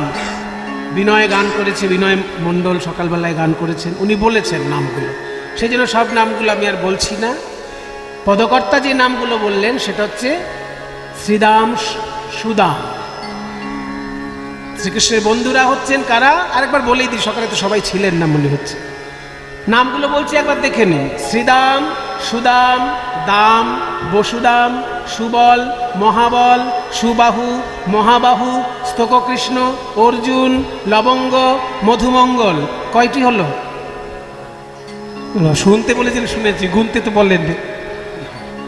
তাহলে আরেকবার বলছি, শ্রীদাম, সুদাম, দাম, বসুদাম, সুবল, মহাবল, সুবাহু, মহাবাহু, স্তককৃষ্ণ, অর্জুন, লবঙ্গ, মধুমঙ্গল। 12 জন বন্ধু। এই 12 জন শ্রীকৃষ্ণের সখা, তাদেরকে বলা হয় দ্বাদশ গোপাল। 12 জন তারা বন্ধু। এই 12 জন ছাড়াও শ্রীকৃষ্ণের আরো বন্ধু আছে। তারা হলেন হলায়ুধ, বরুথপ, গন্ধর্ব, কিঙ্কিনী, অংশুমান, ভদ্রসেন, বসন্ত, বিলাসী, উজ্জ্বল, কোকিল, কলবিঙ্ক, পুণ্ডরিক। কটা হলো? এইবার আর আমরা ভুল করিনি, এবার গুনেছি সবাই। তাহলে 12 12 24 জন শ্রীকৃষ্ণের বন্ধু। এতজন বন্ধুর নাম বললে গানটা লেখার তো আর মাধুর্য থাকবে না, ওই জন্য প্রধান 2টো বন্ধুর নাম বলে দিয়েছে। প্রিয় শ্রীদাম, সুদাম মে, প্রিয় শ্রীরাম, প্রিয় শ্রীরাম, প্রিয় শ্রীরাম, সুদাম মেলি তপন তনয়া তীরে কেলি। প্রিয় শ্রীরাম, সুদাম মেলি তপন তনয়া তীরে কেলি। ধবলি শ্যামলি আউরি আউরি, ধবলি শ্যামলি আওরি আওরি পুকারি চলতে কানরি। ধবলি শ্যামলি আওরি আওরি পুকারি চলত কানরি।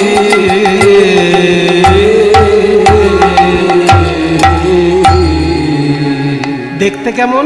বয়সে কিশোর নবীন ভাতি, বয়সে কিশোর নবীন ভাতি, জৈসে ইন্দু জলদ কাঁতি বয়সে কিশোর নবীন ভালে জৈসে ইন্দু জলদ কাঁতি। ইন্দু মানে চাঁদ, জলদ মানে মেঘ। শ্রীকৃষ্ণের শ্রী অঙ্গ যেন মেঘ, আর বদনটি যেন চাঁদ, যেন চাঁদ উঠেছে, যেন চাঁদ উঠেছে। ওই মেঘের পরে চাঁদ উঠেছে, ওই মেঘের পরে চাঁদ উঠেছে। বদন দেখলে এই মনে হয় মেঘের পরে চাঁদ উঠেছে। ওই বদন দেখলে এই মনে হয় চারু চন্দ্রিকা গুঞ্জাহার, চারু চন্দ্রিকা গুঞ্জাহার। চারু মদন ভানরি, আহা বদনে মদন ভানরি। যিনি আজকে খেলা করছেন শ্রীদাম সুদাম দাম্ব সুদামের সঙ্গে, ধবলি শ্যামলি গরু বাছুরের সঙ্গে, সেই শ্রীকৃষ্ণ কে জানো? রক্তহাড় মাংসে গড়া একটা মানুষের শরীরের মতো দেখতে হলে উনি সাধারণ কেউ নয়। উনি কে? আগম নিগম বেদসার, নিগম বেদসার। আগম নিগম। আগম শাস্ত্র কাকে বলে? না, যে শাস্ত্র শিবের মুখ থেকে বেরিয়েছে আর মা দুর্গার কানে প্রবেশ করেছে। আগতং শিব বক্তৃভ্য গতং চ গিরিজা মুখে, গতং চ গিরিজা শ্রুতৌ, মতং চ বাসুদেবস্য স আগম ইতি। অর্থাৎ শিবের মুখ থেকে বেরিয়ে মা দুর্গার কানে প্রবেশ করেছে, সেই শাস্ত্রের নাম আগম, অর্থাৎ তন্ত্রশাস্ত্র। যে কোনো তন্ত্রের গুরু হচ্ছেন শিব ঠাকুর, বক্তা হচ্ছেন শিব ঠাকুর। আর নিগম কাকে বলে? না, যে শাস্ত্র ব্রহ্মার মুখ থেকে বেরিয়েছে নারদের কর্ণে প্রবেশ করেছে, অর্থাৎ 18 পুরাণ, মহাভারত ইত্যাদি স্মৃতিশাস্ত্র, এগুলো হচ্ছে ব্রহ্মার শাস্ত্র নিগম। আর যেগুলো ব্রহ্মা শিবের শাস্ত্র নয়, ঋষিগণ সত্য দর্শন করে উপলব্ধি করে মুখ থেকে বলেছেন, সেগুলো হচ্ছে অপৌরুষেয় বেদ। সাক্ষাৎ ঈশ্বর যখন মন্ত্ররূপে নেমে এসেছেন, তার নাম বেদ শাস্ত্র। তাহলে শিবের শাস্ত্র আগম, ব্রহ্মার শাস্ত্র নিগম, আর সাক্ষাৎ ঈশ্বর রূপে বেদ। এই 3 রকম শাস্ত্রের সার তত্ত্ব যিনি, তিনিই আজকে খেলা করছেন। কিন্তু এত সুন্দর বৈষ্ণব পদ যিনি লিখেছেন, এত সুন্দর পদের লেখক চণ্ডীদাস, বিদ্যাপতি, গোবিন্দ দাস, জ্ঞানদাস নন। এত সুন্দর পদ যিনি লিখেছেন, তিনি হলেন একজন মুসলমান। আশ্চর্য আমাদের এই দেশ ভারতবর্ষ, আশ্চর্য আমাদের এই দেশ সোনার বাংলা, যেখানে হিন্দু, মুসলমান, বৌদ্ধ, খ্রিস্টান সকলে মিলেমিশে ঈশ্বরের উপাসনা করেছেন, একসঙ্গে গান বাজনা করেছেন। আর আমাদের দেশের অসুস্থ রাজনীতি বারবার মানুষের মধ্যে ভেদাভেদ তৈরি করছে। দেখুন, মুসলমান লিখেছে এত সুন্দর পদ, আজকে সে মুসলমান কই? কোটি কোটি মুসলমান জন্মগ্রহণ করছে, বৈষ্ণব পদাবলী লেখার মতো মুসলমান কই? সেই উদার হৃদয় নিয়ে কজন মুসলমান জন্মগ্রহণ করছে? যে হৃদয় নিয়ে নজরুল ইসলাম জন্মগ্রহণ করেছেন, যে হৃদয় নিয়ে এই বৈষ্ণব পদাবলীর পদকর্তা জন্ম নিয়েছে। এই পদের লেখক যিনি, তার নাম নাসির মাহমুদ। সেই জন্য তার নাম যখন আমরা বলবো, তাকে আমরা প্রণাম জানাবো। নাসির মাহমুদ করো তয়া, নাসির মাহমুদ করো তয়া। নাসির মাহমুদ বলে, আমি ওই চরণে শরণ নিলাম। নাসির মাহমুদ, আমি ওই চরণে শরণ নিলাম, যেন চরণ ছাড়া করো না হে। ওই চরণে শরণ নিলাম, চরণ ছাড়া করো না হে। আমি ওই চরণে শরণ নিলাম, চরণ ছাড়া করো না হে। ওই নাসির মাহমুদ করো দয়া, চরণে শরণ দান রে, চরণে শরণ দান রে।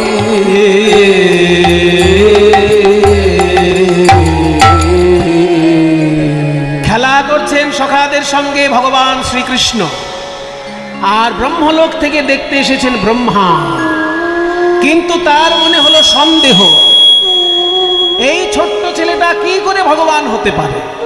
জানি তাই আজকে যে আমরা পরিবেশন করছি বাংলার বিশুদ্ধ সংস্কৃতির এক বিশুদ্ধ সঙ্গীত, এই কীর্তন গান, সেই ব্যবস্থাপনা যারা করেছেন এই গ্রামের অতি সাধারণ মানুষ, তারা দ্বারে দ্বারে ভিক্ষা করে এই অনুষ্ঠান পরিচালনা করেন। এই ভক্তবৃন্দ অনেক কঠোর পরিশ্রম করে এত বড় অনুষ্ঠান করছেন। এনারা আপনাদের কাছে ভিক্ষার আঁচল নিয়ে যাচ্ছেন। যে যেমন পারবেন প্রাণ গোবিন্দ সেবায় দান করবেন। একটা জিনিস জানবেন, আমি আমার জীবন থেকে যতটুকু উপলব্ধি করেছি যে ঈশ্বরের সেবায় যদি মন খুলে কিছু দিতে পারেন, সে দান কোনোদিন বিফলে যায় না। সে দান যে কত গুণে বৃদ্ধি হয়ে আপনার কাছে ঘুরে আসবে আপনি বুঝতেও পারবেন না। আমার নিজের জীবনের অভিজ্ঞতা থেকে আমি বলছি, ঈশ্বরের উদ্দেশ্যে যদি কেউ প্রাণ খুলে দান করে, সে দানের শতগুণে সে বৃদ্ধি করে ফিরে পায়। ভগবান গীতায় বলেছেন যে তেষাম নিত্যাভিযুক্তানাম যোগক্ষেমং বহাম্যহম। এটা ভগবানের বাণী যে যারা আমার প্রতি শরণাপন্ন ভক্ত, তাদের ক্ষেত্রে আমি কি করি জানো? তারা যা পাবে তা তো দেবই, যেটা তাদের পাবার কথা নয় সেটাও আমি তাদেরকে দেব। এটা ভগবানের বাণী। তাই যে যেমন পারবেন প্রাণ ভরে দান করুন। এই দাদারা যাচ্ছেন ভিক্ষার আঁচল নিয়ে আপনাদের কাছে। উপস্থিত সকল গৌর গোবিন্দ অনুরাগী ভক্তবৃন্দ,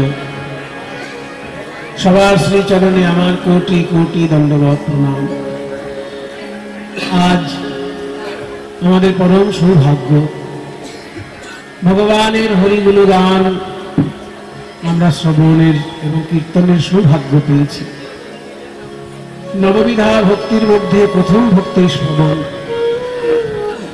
আর দ্বিতীয় ভক্তি কীর্তন। ভগবানের কৃপা ছাড়া কীর্তন শ্রবণ বা কীর্তন গান কোনোটাই সম্ভব নয়। আজকে সেই কৃপা আমাদের উপর ঝরে পড়েছে। যে শ্লোকটি আমি বললাম, হরের নাম হরের নাম হরের নামই বকিল। তিনবার হরি নাম শব্দটা উচ্চারণ করা হলো একই শ্লোকের মধ্যে। আমরা যতদূর শুনেছি, মুনি ঋষিরা সাধনা করেন বেশি, কথা বলেন কম। আর যারা সাধনা করে কম, কথা বলে বেশি, তাদেরকে বলে বকাট। সাধনা বিন্দু মাত্র, কিন্তু বক বক প্রচুর। এরকম যারা আছে তাদেরকে বকাটে বলে, মুনি ঋষি বলা যায়। আর মুনি ঋষি যারা হয় তারা সাধনা অনেক করে, একটুখানি কথা বলে দেয়, তাতেই জগতের কল্যাণ হবে। তাহলে সেই যদি হয়, তাহলে মুনি ঋষি কেন একটা কথা তিনবার বলছেন একটা শ্লোকের মধ্যে? বক বক করা তো মুনি ঋষির কর্ম নয়, এটা বকাটে লোকের কর্ম।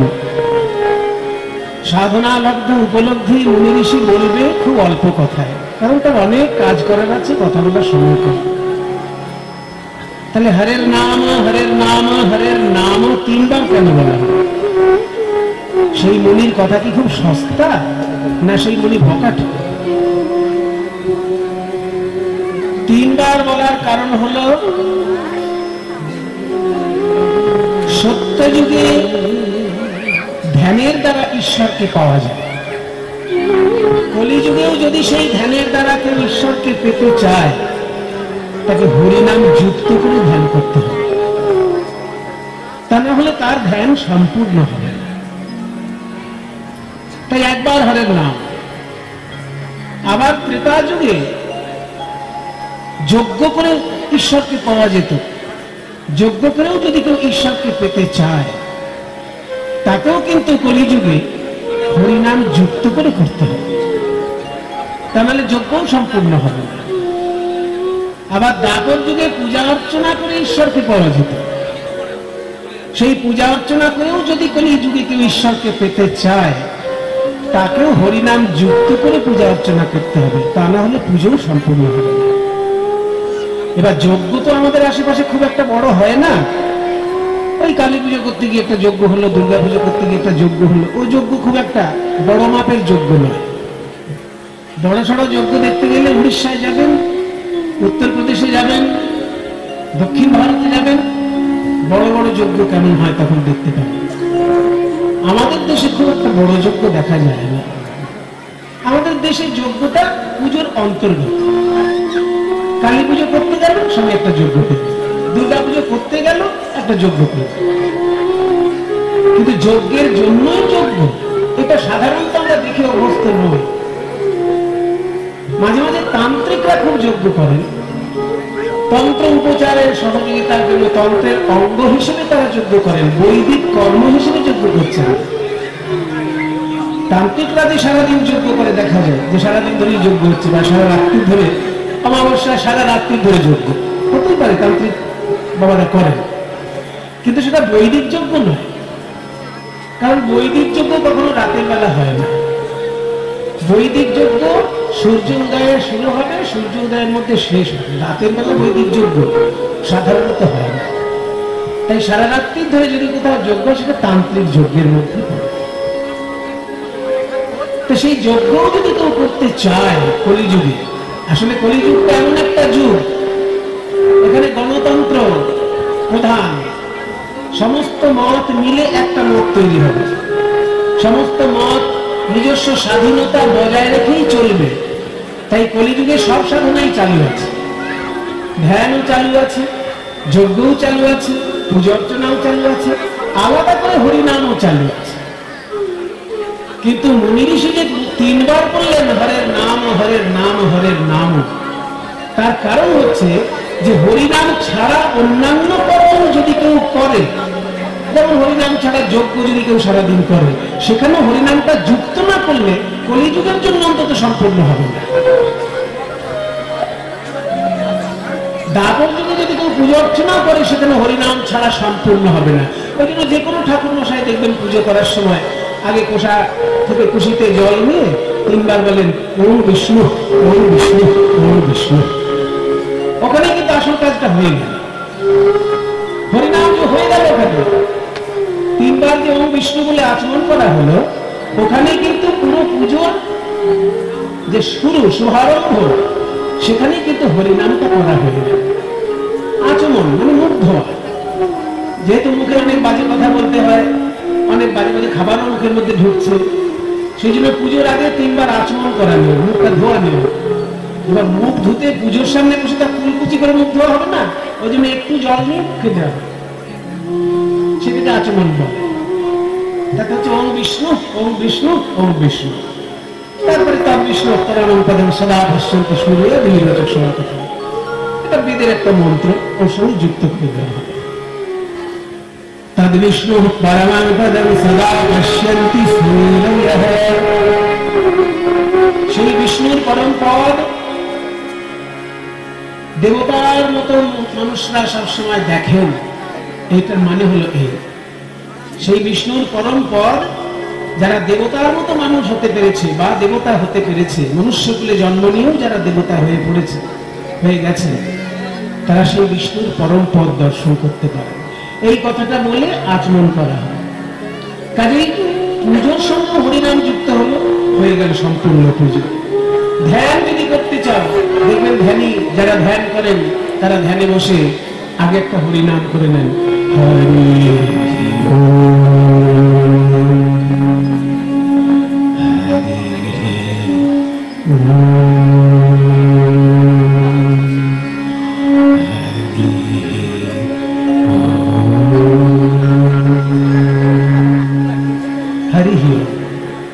ওই যে হরি ওম, হরি ওম বলছেন, ওতেই কিন্তু তার ধ্যানের হরিনাম করা হয়। এই জন্য মুনি ঋষি বলছেন 3 বার হরের নাম, হরের নাম, হরের নাম কেবলম কলৌ নাস্তিব, নাস্তিব, নাস্তিব, সেটাও 3 বার বললেন। তার অর্থ হচ্ছে যে তুমি যদি শুধু যজ্ঞ করো, তাহলে তুমি কলিযুগে কিন্তু ঠিক কাজ করছো না। তুমি যদি শুধু ধ্যান করো, তাহলে কলিযুগে অন্তত ঠিক কাজ করছো না। তুমি যদি শুধু পুজো অর্চনা করো, কলিযুগে অন্তত ঠিক করছো না। কলিযুগে যেটাই করতে চাইবে, হরিনাম যুক্ত যেন থাকে। নিদেন পক্ষে হরি ওম তৎসৎ, কিংবা ওম বিষ্ণু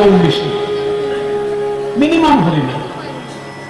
এইটুকু করেও কিন্তু তারা কলিযুগে হয় পুজো করছেন, নয় যজ্ঞ করছেন, নয় ধ্যান করছেন। আমরা ভারতবাসী, আমাদের এক এক যুগে এক এক রকমের শাস্ত্র নেমে এসেছে।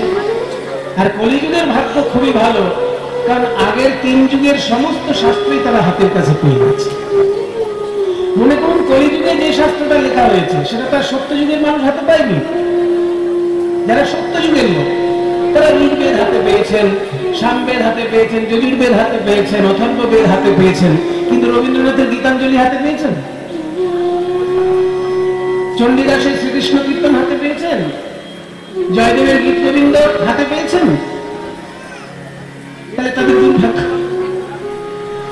আমাদের তুলনায় তাদের দুর্ভাগ্য, এটা বলতেই পারি। আমরা অহংকারী করেছি, যে কথা বলছি কেউ কাটতেও পারবে না। সত্যযুগে ঋগ্বেদ, সামবেদ, যজুর্বেদ, 4টে বেদ থেকে আমি 4টে মন্ত্র বলছি, তাহলে সম্পূর্ণ বেদ চর্চা আপনাদের হয়ে যাবে। ঋগ্বেদের মন্ত্র